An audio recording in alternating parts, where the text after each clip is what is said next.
Hi everybody, this is Dr. Chitra here, your mentor at Study EFOG. And since exams are around the corner, we at Study EFOG and StudyMEDIC are here once again to your rescue. And this is our attempt to help you to clear this exam. So we are back with our RRR series. And this time we would be discussing the various types of SBAs and EMQs that would appear in the exam. So today we will see a few type of questions that would appear in the module Prenatal Care. Now, as you know, this journey, it's going to be a hard one, but once you clear the exam, once you're successful in the exam, you know that the journey was worth it. The learning outcomes from today's session would be to know about the important topics and how to solve SBAs and EMQs from recurrent pregnancy loss, aneuploidy screening, and gestational trophoblastic disease. So let us begin. Whenever you I'm trying to give you an explanation, you can pause the video at that time. You can read the explanation and then go ahead. All right. So let's begin first with recurrent pregnancy loss. So you have this 35-year-old lady. She has had 3 consecutive first trimester miscarriages. She was tested positive for anti-cardiolipin antibodies twice, 12 weeks apart, and the test was positive on both occasions. So what advice will you give her regarding treatment in the next pregnancy? Now these are the various options. Read the options very carefully and think about what could be the positive or what would be the correct option. So here the correct option is option C. Give her aspirin 75 milligrams and low molecular weight daily. Now the recommendation is that any woman who will fulfill the criteria for antiphospholipid syndrome, she has a history of 3 or more pregnancy losses. The guidelines say that start low dose aspirin 75 to 100 milligrams starting from the day of conception. That means once the pregnancy test is positive, put her on low dose aspirin and low molecular weight heparin, and this is supposed to increase the live birth rate over no treatment at all. Now you have another couple who have had 3 consecutive miscarriages. They have come to you to look for a thrombophilia screen. So the result shows that she was positive to one of the antiphospholipid antibodies. Which of the following is an antiphospholipid antibody? Now the options are a little bit confusing. Read the options very carefully. The correct option is option A, that is anti-beta-2 glycoprotein 1 antibody. We know there are 3 types of antiphospholipid antibodies. They are lupus anticoagulant, anticardiolipin, and anti-beta-2 glycoprotein 1 antibody. So the best, whenever you are solving SPAs, what I would advise you is read the question very carefully. Don't go to the options immediately. In your mind, think what is the correct option, okay, and then go to the options, and among that options choose the option that is there in your mind. 99% of the times the first answer that comes to your mind is going to be the correct option. Now we know that the immunological response in pregnancy is different from that in a non-pregnant woman. So in pregnancy, which of the cytokine response is seen in women with RPL? It is both Th1 and Th2, Th1 only, Th2 only, either B or C or none of the above. Now in normal pregnancy, what happens is the immunological response, it shifts from Th1 to Th2. But in women, those who have been found to have recurrent pregnancy loss, this immunological shift does not occur and they still show Th1 immunological response. So that is probably one of the causes why they have recurrent pregnancy losses.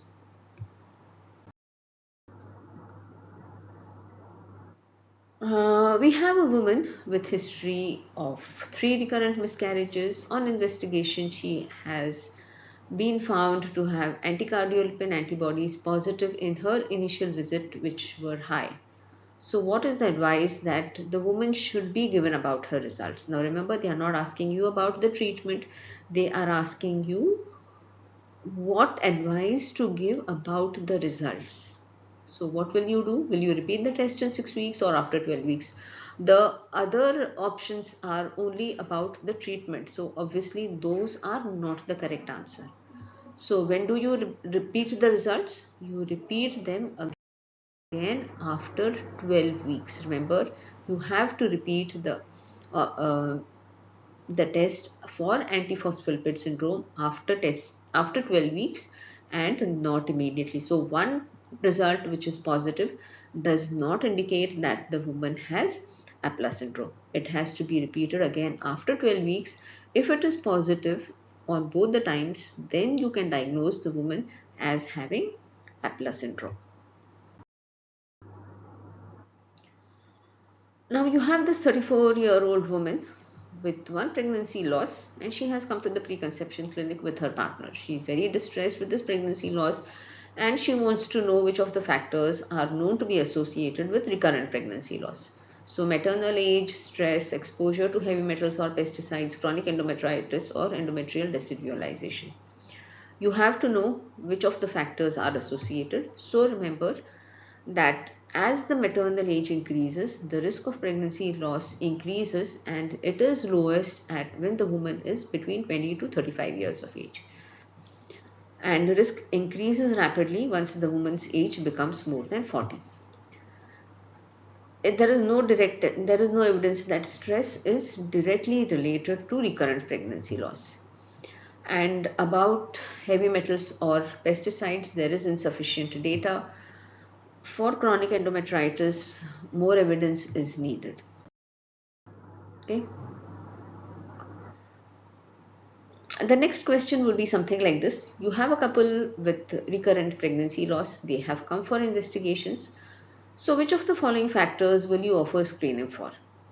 Hereditary thrombophilia, lupus anticoagulant, anticardiolipin antibodies, HLA compatibility, anti-HY antibodies, or cytokines. So here remember, it is lupus anticoagulant and anticardiolipin antibodies. Now, which are the recommended factors for which you will offer investigation? So whenever a couple has more than 2 losses, offer investigations to look out for acquired thrombophilia. You will test for antiphospholipid syndrome, so lupus anticoagulant, anticardiolipin antibodies, and anti-beta 2 glycoprotein 1 antibodies. And anti-nuclear antibodies is recommended, but only to give or explanation or any experimental settings. Now, which are the tests that are not recommended? So, do not screen for hereditary thrombophilia, HLA compatibility, HLA class 2, HLA-DR maternal, anti-HY antibodies, cytokines, cytokine pleomorphism, NK cells, anti-HLA antibodies, celiac disease, or anti-sperm antibodies. These are not recommended.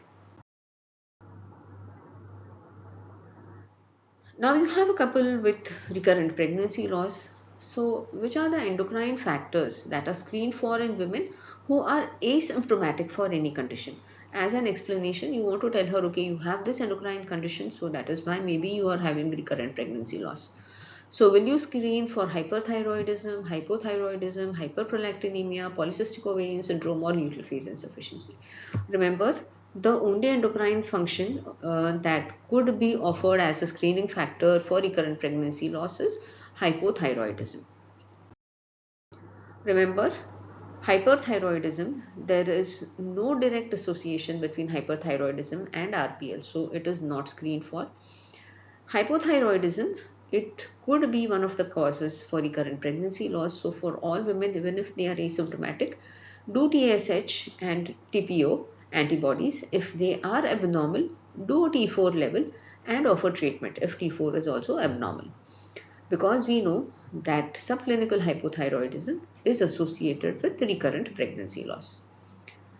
Now regarding PCOS and insulin metabolism, it is not recommended to do fasting glucose levels or fasting insulin levels, and screening for PCOS is also not recommended in order to offer an explanation for recurrent pregnancy loss. Similar is the case for prolactin. Any woman who does not have any symptoms of hyperprolactinemia, please do not offer a prolactin level. Ovarian reserve is also not routinely recommended. Luteal phase insufficiency is not recommended. Please do not offer to do levels of androgens, LH or vitamin D and homocysteine.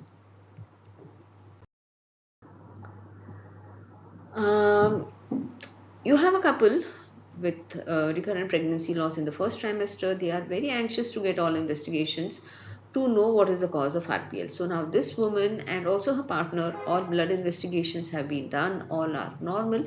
Now somebody told this woman that okay, there could be something wrong in your uterus, so get it tested to see whether you have any uterine anomalies.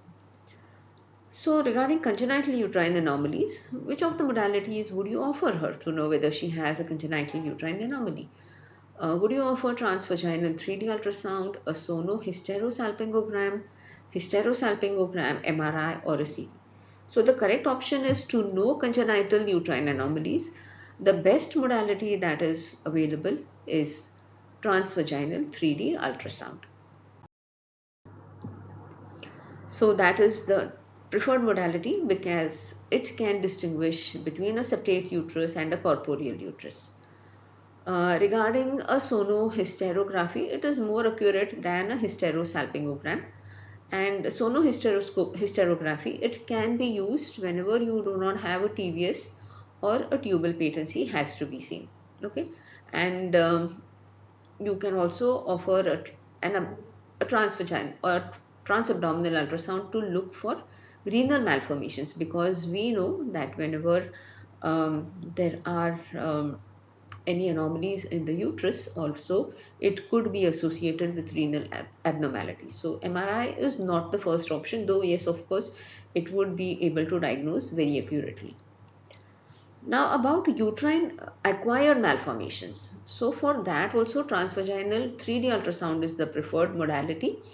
Whenever you want to look for intrauterine adhesions, hysteroscopy is the gold standard. And if you want to look for submucous fibroids or endometrial polyps, then 3D ultrasound, transabdominal or transvaginal, sonohysterogram or a hysterosalpingography, any of these are the preferred modalities. Let us have a look at the EMQs. So on the left hand side, we have given you all the options like Asherman syndrome, autoimmune dysfunction. Up to P, we have given you the options. And on the right side, on the right hand side, we have given you the scenarios.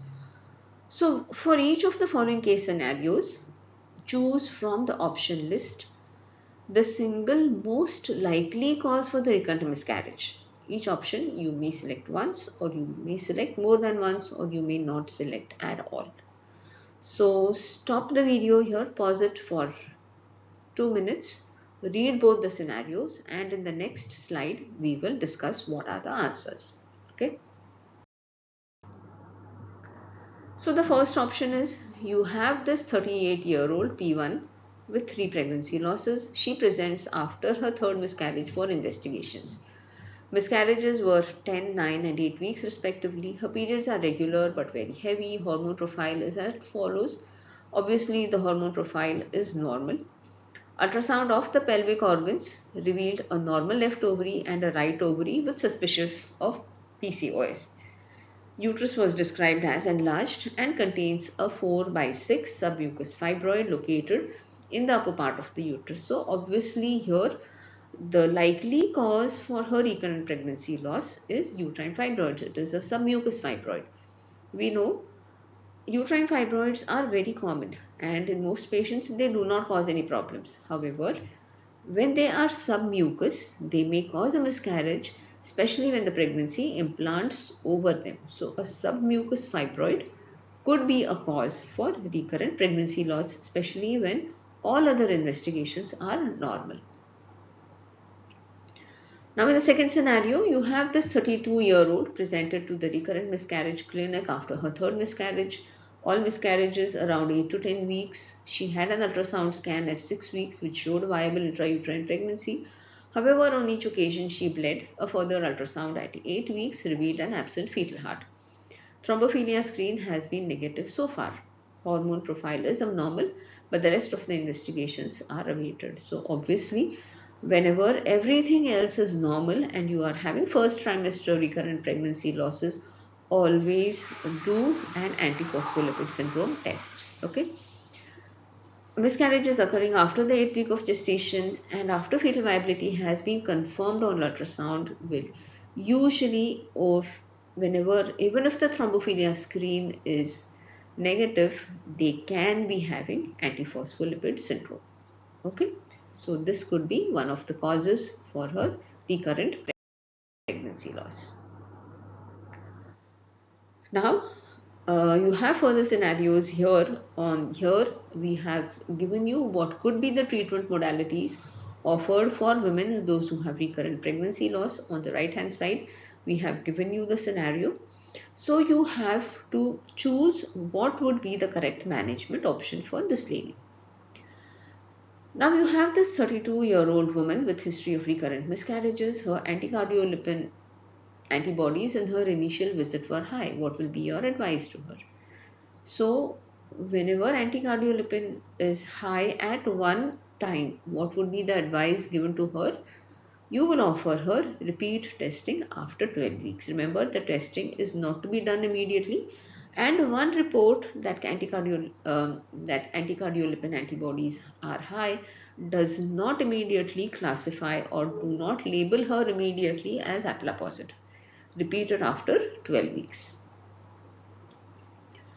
Now you have this 28-year-old woman who had previous 3 miscarriages, with all miscarriages happening between 18 to 20 weeks.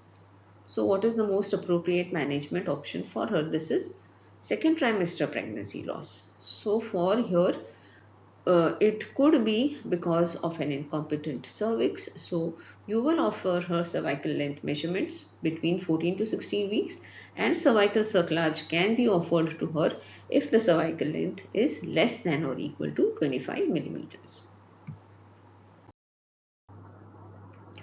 These are a few updates that have been made in the history guidelines. So if you have been reading the old guideline, please pause for a minute here and read these guidelines so that you will not miss out on, or you will not be wrong with your answers. One of the important one that you have to remember here is about progesterone, that in the new guidelines they say that vaginal progesterone may improve live birth rate in women with 3 or more pregnancy losses and vaginal blood loss in a subsequent pregnancy. So please remember that any woman with recurrent pregnancy loss who is coming to you with vaginal bleeding, do offer them progesterone. It could help to improve her birth rate. Okay, so that was all about recurrent pregnancy loss. Now let us see about aneuploidy screening. So we have 5 types of tests. 3 are screening and 2 are for diagnosing. You have maternal blood serum, in which a lot of tests like alpha fetoprotein, HCG, inhibin, all these could be done. Then you have prenatal ultrasound to look for NT scan, and you have non-invasive prenatal testing in which fetal cells are picked up from maternal blood. But all these are screening tests. If the screening test shows that the mother or the fetus is at a high risk for any aneuploidy, then the definitive tests are offered, which could be chorionic villus sampling or an amniocentesis. So chorionic villus sampling done after 10 weeks and an amniocentesis to be done after 15 weeks.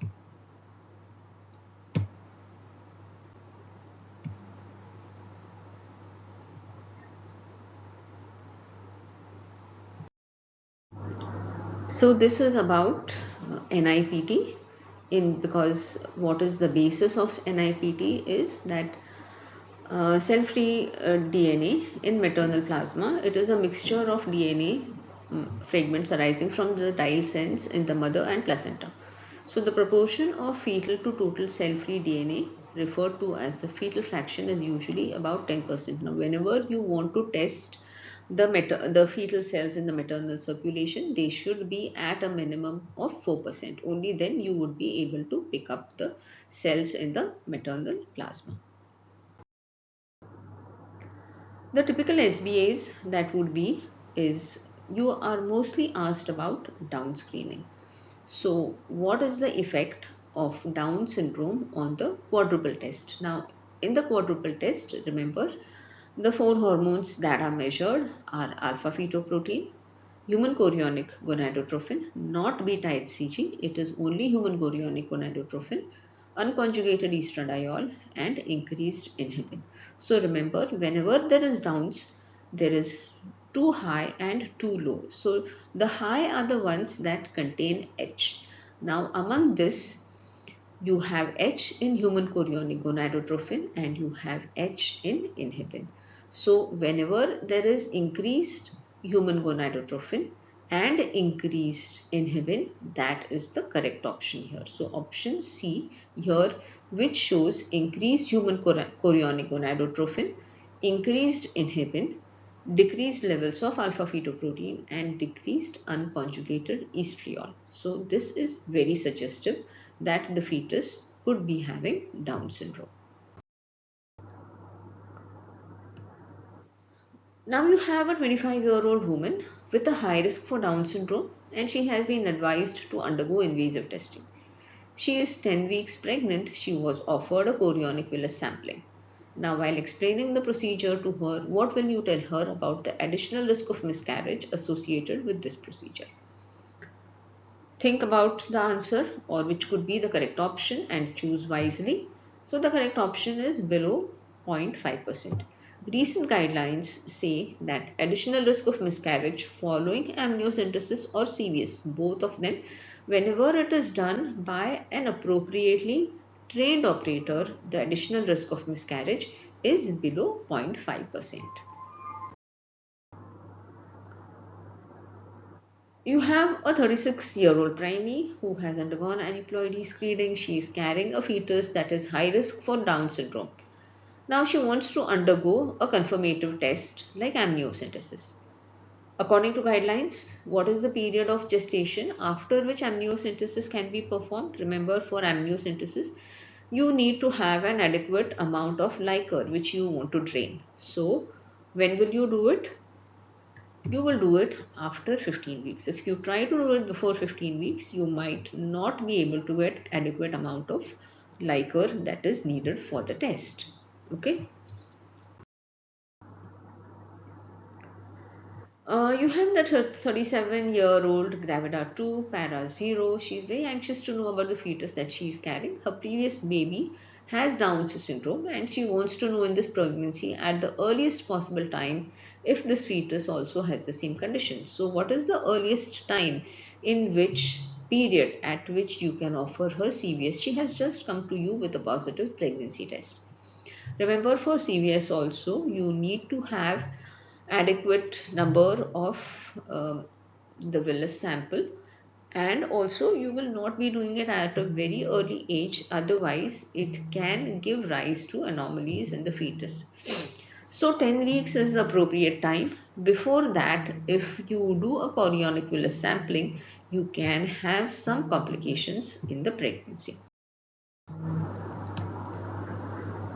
Have a look at this picture and you have to say not what is the test that is being done, but at what gestational age. So if you want to know at what gestational age it is going to be done, you obviously have to know what type of test it is. So if you can see here, this is the transducer, ultrasound transducer. This is the pregnancy growing inside in the uterus, and you have this needle. Now this needle, this is the placenta here. This needle is very far away from the placenta and the needle is aspirating only the amniotic fluid. So obviously the test that is being done, it is an amniocentesis. So amniocentesis you will do after 15 weeks, not before that.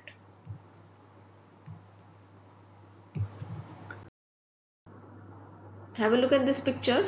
and guess at what age you will offer this. So here what is happening, in contrast to the previous picture, you can see that the test is being done transvaginally, not transabdominally, and the catheter that is there, it is trying to get a sample from the placenta. So this is a chorionic villus sampling that is being done, and you will offer that after 11 weeks, between 11 to 13 plus 6 weeks.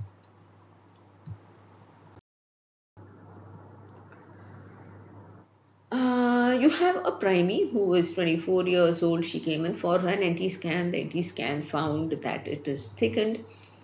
So she was advised to undergo a definitive test. So what is the type of definitive test that you will offer her at 11 weeks? At 11 weeks, you can offer her only a chorionic villus sampling. Okay. Amniocentesis you will do after 15 weeks. And the other tests are not definitive. Now we know that whenever a CVS is done very early in pregnancy, it can give rise to some defects in the baby. So which one of these is not associated when you are doing a CVS? Remember, congenital cardiac anomalies are usually not seen following a CVS, whereas all the others could be seen following a CVS. You have this 28-year-old preemie at 18 weeks, BMI of 29, blood group is ARH negative. She is a non-smoker, non-alcoholic, teacher by profession. She has undergone amniocentesis. What will you offer her? After amniocentesis, take complete bed rest, give her low molecular weight heparin for thromboprophylaxis, give her progesterone, give her 250 international units of anti-D, or give her aspirin. Now remember, she is RH negative. If she is not sensitized, doing an amniocentesis is a potentially sensitizing event. So the best option would be here to offer her anti-D. Okay. You have this pregnant woman come in for an anomaly scan. The baby is diagnosed with a ventriculoseptal defect. Femur length is short. What is the next most appropriate step for her? So you want to know basically the genetic makeup of the fetus to know that you will offer her amniocentesis, because you can get the amniotic fluid and that can be analyzed, and you would know what is the genetic makeup of the baby, because we know that ventriculoseptal defect and another short marker like another soft marker like a short femur, it could indicate that the baby has Down syndrome. And amniocentesis is a definitive test because it will tell you what is the karyotype of the baby. These are a few questions about screening for Down syndrome. They are basically match the pairs. So I want you to stop the slide here and then see what are the answers. So which are the invasive tests which are done for diagnosis of chromosomal abnormalities? Now which are invasive tests? We know invasive tests are amniocentesis and CVS. You can have more than one answers for each question. Okay. Now, which are the tests that are done in the second trimester to screen for Down syndrome? So, in second trimester, what all can you do? In second trimester, you could do a quadruple test in which alpha-fetoprotein, HCG, estriol and inhibin A are done. You could also do a double test in which alpha-fetoprotein and beta-HCG are done, or you could do a triple test in which alpha-fetoprotein, beta-HCG and estriol are done. Now, which tests are done in the first trimester to screen for Down syndrome? So, first trimester, remember what all can you do? You can do an NT scan, you can do beta HCG, and you can do Papa-A, and you could also do an NIPT to look for free fetal DNA.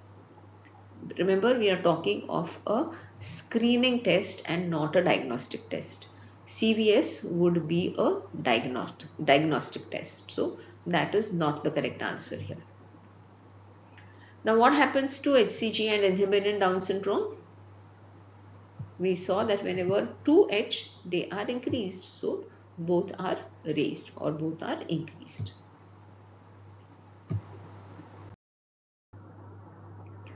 Now let's come to the last topic, that is gestational trophoblastic disease. We know it comprises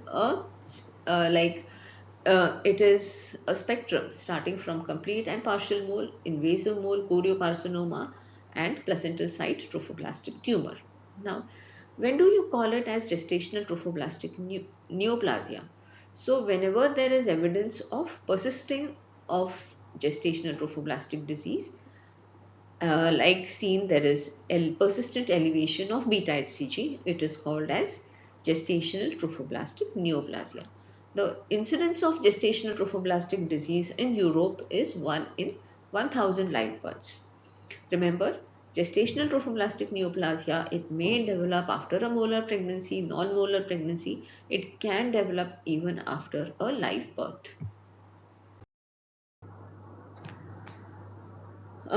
One of the commonest questions asked is, you are reviewing a histopath result showing edematous villi surrounded by trophoblastic tissue. No normal embryonic tissue is seen. There is no features of malignancy seen here.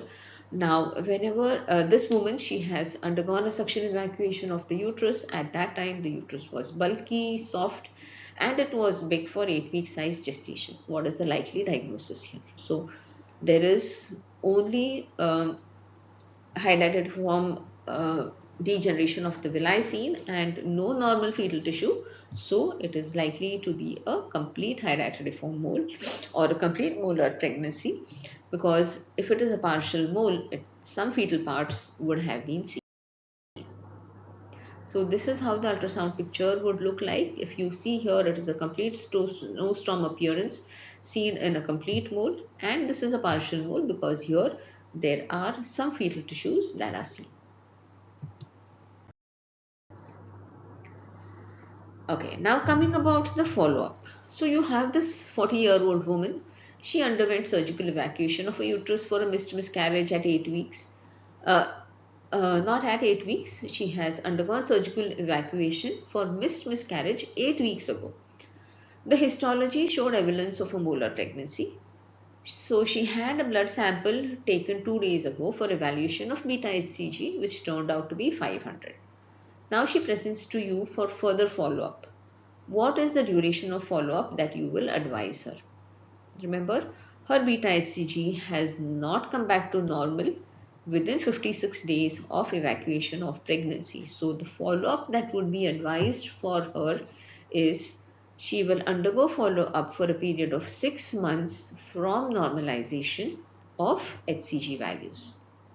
Okay, any woman for whom the beta HCG comes back to normal within 56 days of evacuation of the pregnancy, the follow-up is for a period of 6 months.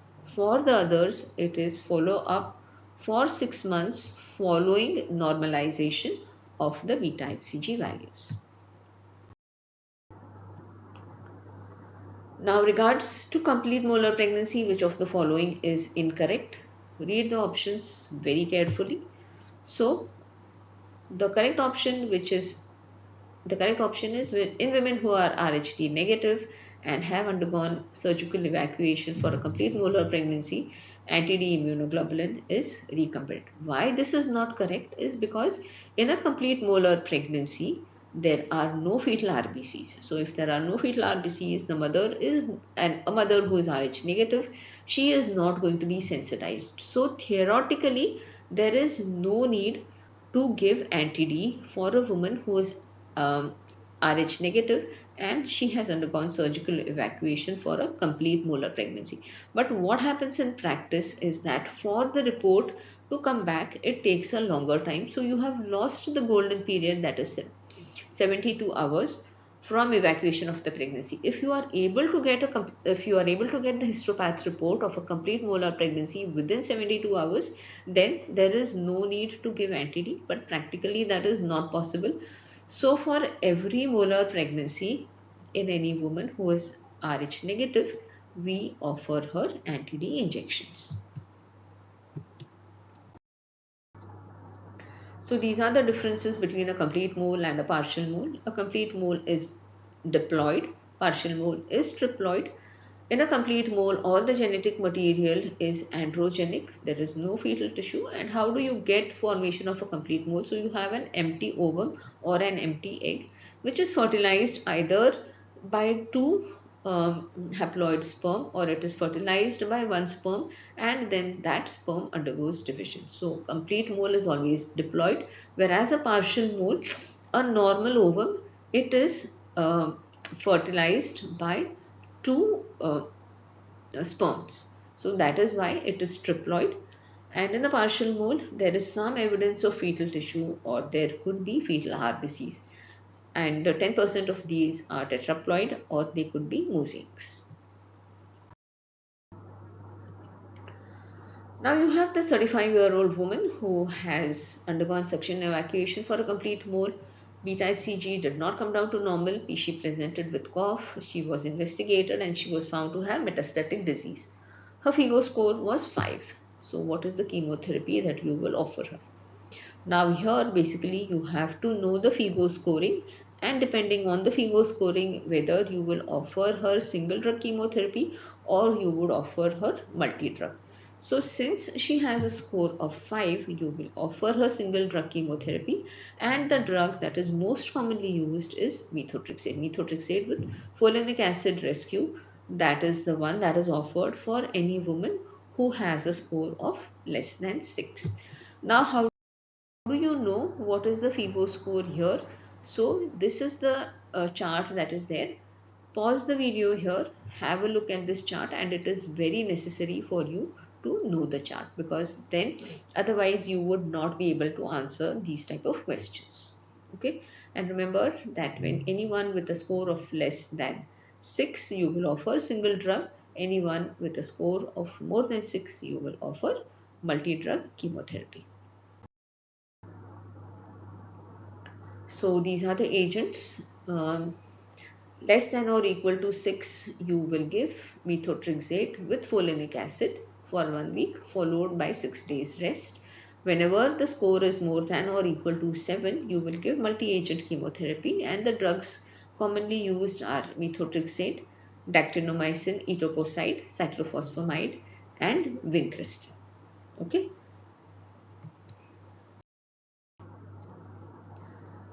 Now you have this 40-year-old woman who had a complete hydatidform mole which was evacuated. Post-evacuation beta HCG dropped from 1000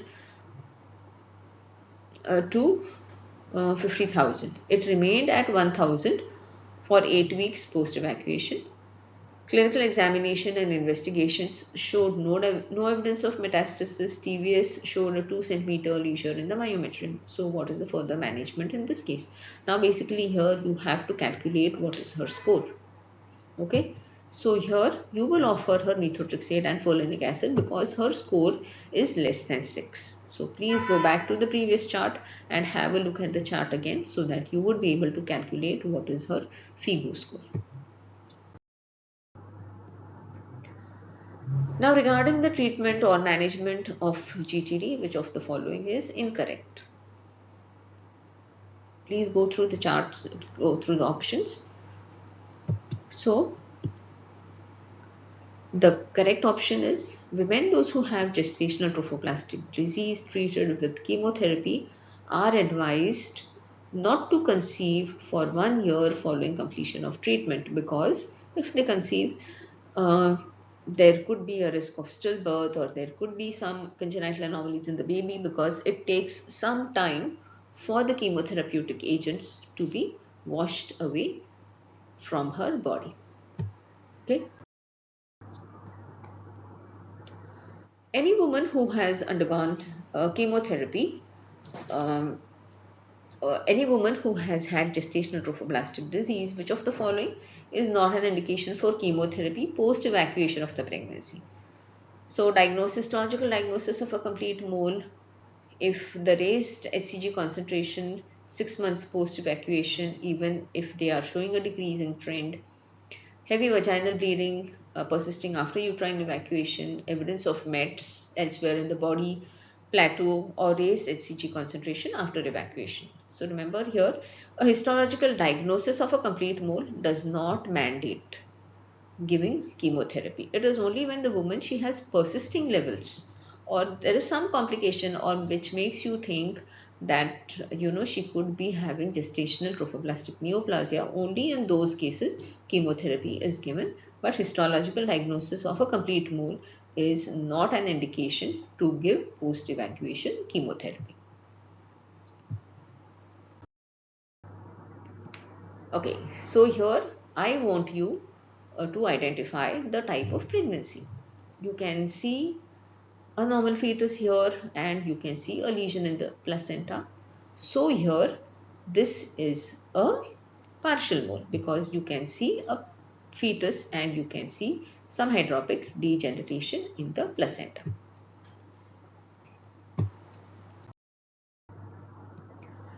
Now you have this 28-year-old woman with a complete hydatidiform mole and she is found to have bilateral multiple tiny ovarian cysts along with an enlarged uterus at 12 weeks gestational age. The quantity of beta HCG is 300,000.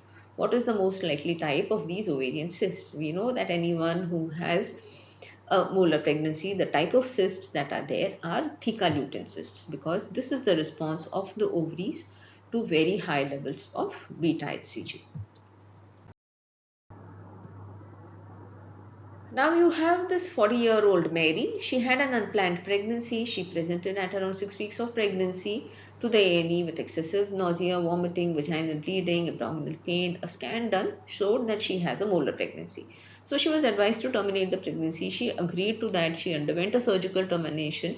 But now she wants to avoid an unplanned pregnancy. So she wants to know what is the type of contraceptive advice that you will offer her. So basically, here in this question, they are asking which method of contraception will not be suitable for her immediately after termination of this pregnancy. So remember, a copper coil is not suitable because what do the guidelines say? The guidelines say that most methods of contraception are suitable after treatment except anything that is put inside into the uterus. So a copper coil or an LNG IUS, because it can cause perforation of the uterus if you immediately try to put in an intrauterine device before the beta HCG come back to normal. So other types like a progesterone implant, injection DMPA, combined oral contraceptive pills or COCs or POPs, any of these are suitable methods except intrauterine devices. Okay, so now here in this EMQ, I have given you some karyotypes or some figures and I want you to match them with the scenarios that I have given below. So what is the karyotype of a complete molar pregnancy? We know a complete molar pregnancy is diploid. So what could be the likely answer here? And we know that in the complete mole, all the genetic material that is there, it comes from paternal chromosomes. So the answer is 46XX. Okay. What is the risk of requiring chemotherapy in GTN after a complete pregnancy, complete molar pregnancy? It is really very less. It is 0.5%. What is the karyotype of a partial mole? We know it is triploid. So answer or option C, that is 69XXY, fertilization of ovum by 2 sperm. Now what is the macroscopic appearance of a complete molar pregnancy? Complete molar pregnancy, it looks like a cluster of grapes. And what is the karyotype in a normal pregnancy? We know it is 46XX, one set of maternal and paternal chromosomes each. Okay, so these are the options here and these are the answers. Okay, have a look at this picture here and identify what is the type of pregnancy. So this woman, she came in with a positive pregnancy test and she has vaginal spotting. Here I cannot see any type of normal fetal tissue. So when no normal fetal tissue is seen, it is a complete molar pregnancy. Okay. So these are the likely type of questions that you would get on prenatal care. I hope the video was useful to you. Thank you so much for watching and good luck to all of you for your exams. Have a nice day ahead.